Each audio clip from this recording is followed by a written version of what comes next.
बदलापूर शहरातील नामांकित शाळेत 2 चिमुकल्या मुलींवरील लैंगिक अत्याचाराच्या घटनेसह महाराष्ट्रात वेगवेगळ्या ठिकाणी होणाऱ्या महिला व मुलींवरील अत्याचाराच्या घटनेच्या निषेधार्थ महाविकास आघाडीने महाराष्ट्र बंद पुकारला होता। परंतु हा बंद असंविधानिक असल्याचे न्यायालयाने म्हटल्याने सदर बंद मागे घेऊन महिला मुलींवरील अत्याचाराच्या वाढत्या घटनांविरोधात सुधागड तालुका शिवसेना ठाकरे गटाच्या वतीने पाली शहरात शनिवारी शिवाजी चौक येथे काळ्या फीत बांधून व काळे झेंडे फडकावीत मूक निदर्शने करत निषेध व्यक्त करण्यात आला।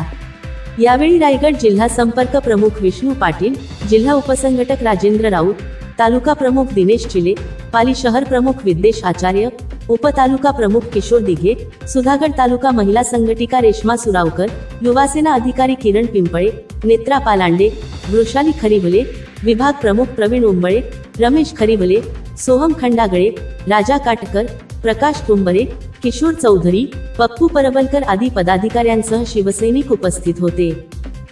आज सुधागड तालुका शिवसेना आणि महिला आघाडी तसेच महाविकास आघाडी यांच्या वतीने काल जो बंद पुकारलेला होता महाविकास आघाडीने, त्याला कोर्टाने मनाई आदेश जारी केल्यानंतर त्याचा मान राखून आज संपूर्ण राज्यभर बंदच्या ऐवजी आपण निषेध आंदोलन हे प्रत्येक ठिकाणी शिवाजी महाराजांच्या पुतळ्याजवळ असेल किंवा डॉक्टर बाबासाहेब आंबेडकर यांच्या पुतळ्याजवळ असेल त्या चौकामध्ये आज पूर्ण राज्यभर बदलापूरमध्ये परवा जी घटना घडली काही दिवसांपूर्वी 2 लहान शाळकरी मुलींवर जो शाळेतील कर्मचाऱ्यांनी अत्याचार केला त्याच्या विरुद्ध निषेध करण्यासाठी आणि लवकरात लवकर त्या संबंधित अत्याचार करणाऱ्या कर्मचाऱ्यावर फास्ट ट्रॅक कोर्टामध्ये पोस्को अंतर्गत लवकरात लवकर कारवाई करावी आणि संबंधित शिक्षण संस्थेवर व्यवस्थापन व्यवस्थित न सांभाळल्याबद्दल आणि त्यांचे मुख्याध्यापक यांच्यावर कारवाई करावी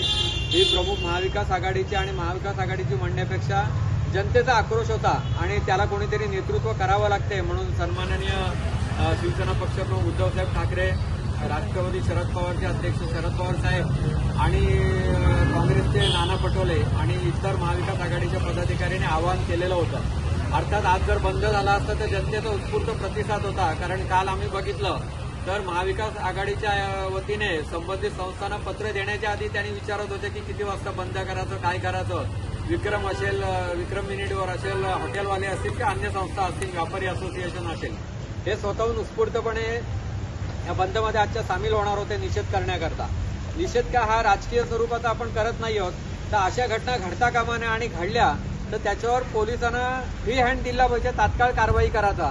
पण पोलिसांचे हात बांधलेले असतात असं चर्चा केल्यानंतर कळते। नाहीतर मुळात अशी घटना घडल्यानंतर 2 तासामध्ये त्याची चौकशी होऊन जर पुढची कामं चालू झाली तर निश्चितपणे जी लोकांना अपेक्षा आहे की असं विकृती असणाऱ्या माणसांवर कारवाई करण्याचं ते निश्चितपणे कारवाई होईल।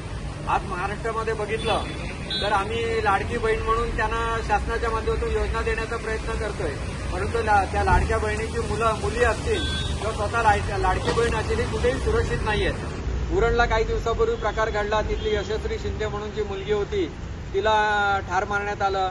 त्याच्यापूर्वी कल्याण फाट्याजवळ एक घटना घडली। बरं, ह्याला जातीय किंवा धार्मिक हा रंग आम्ही देण्याचा प्रयत्न करत नाही आहोत। त्या विकृती करणारा हा कोणाला जात किंवा त्याला धर्म नसतो, त्याचा धर्म विकृती हाच आहे आणि त्याचा निषेध करणं आवश्यक होतं। पण मेहरबान कोर्टाने पण जेव्हा एका याचिकाकर्त्याचं ऐकलं आणि तात्काळ निर्णय दिला की बाबा बंद अयोग्य आहे, त्यामुळे शेवटी कोर्टाचा मान हा राखायला लागतो आणि कोर्टाचा मान राखून आज आपण पूर्ण राज्यभर हे निषेध आंदोलन करतोय।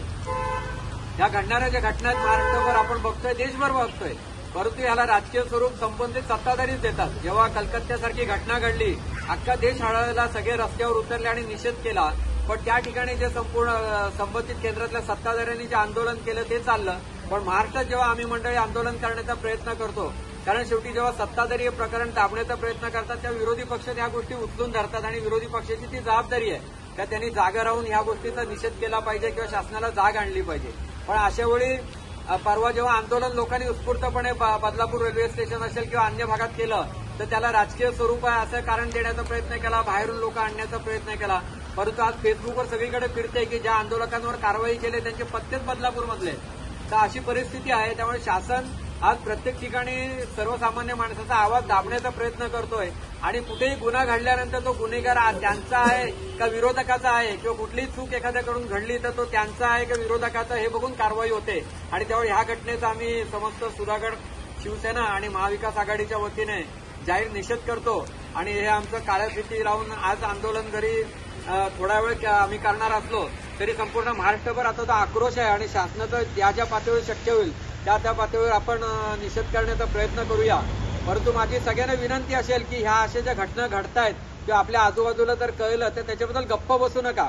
एकदम पुढे जाऊन काहीतरी घटना घडण्यापेक्षा जो कोण असा प्रयत्न करतोय मग तो कुठल्याही जातीचा असेल कुठल्याही धर्माचा असेल त्याला तात्काळ पायबंद घालण्याचं काम करायला पाहिजे. आणि पोलीस पण इथे आहेत. आम्ही पोलिसांना पण विनंती करू का अशी घटना आम्ही तुमच्या कानावर आणली किंवा आमच्याकडून आणली गेली तर आपण त्याच्यावर लगेच तात्काळ शहनिशा करून कारवाई करावी अशी सुद्धा पोलिसांना विनंती राहील. आणि या दृष्टीने आम्ही पुन्हा एकदा सगळे शासनाचा त्यांनी दिरंगाई केल्याबद्दल निषेध करतो. जनोदय करिता विनोद भोईर, पाली.